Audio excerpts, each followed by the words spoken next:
Hi, friends. I want to talk about fear today. So, we all define fear in different ways.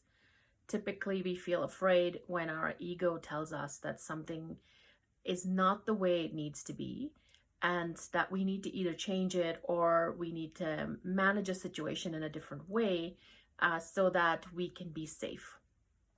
Our ego is really only trying to keep us safe at all times.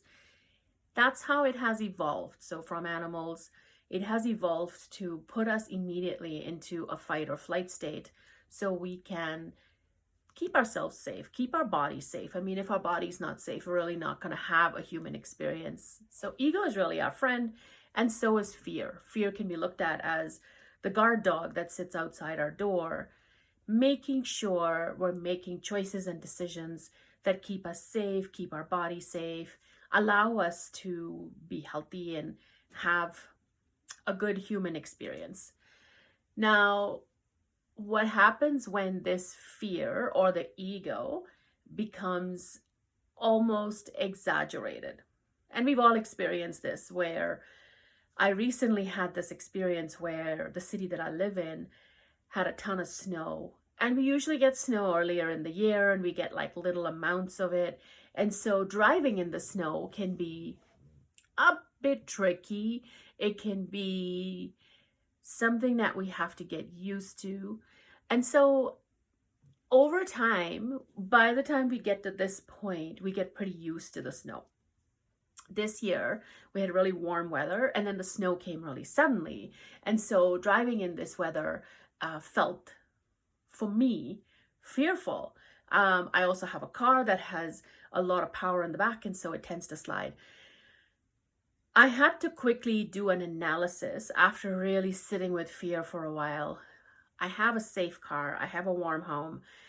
Everything comes to me from a place of privilege and safety.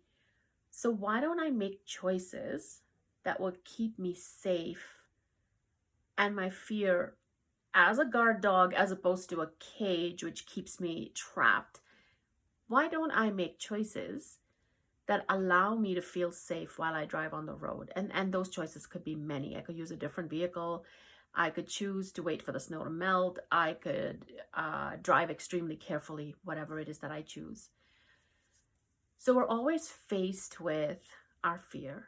It is up to us to realize this fear is really here so we can keep our body safe. Our fear is our guard dog that first faces any situation that arrives in our life. It doesn't have to become our cage. It doesn't have to trap us. It doesn't have to make us paralyzed into thinking there's no other way and that I am trapped in this sort of fear box. So next time you feel overwhelmed about something, perhaps taking a couple of steps back, maybe even inward, and asking yourself, what's my fear doing? How is it trying to protect me?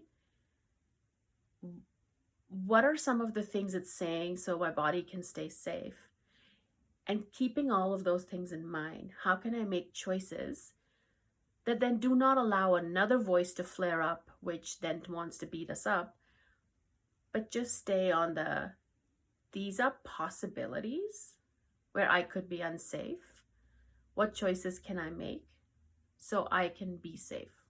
And if you just keep it that simple, we don't have to listen to the voice that wants to beat us up. We don't have to get trapped in the fear cage. We can sort of make more choices that are healthy, keep us happy, and allow us to go on with our life, letting fear be that guard dog that keeps us safe. Thanks so much.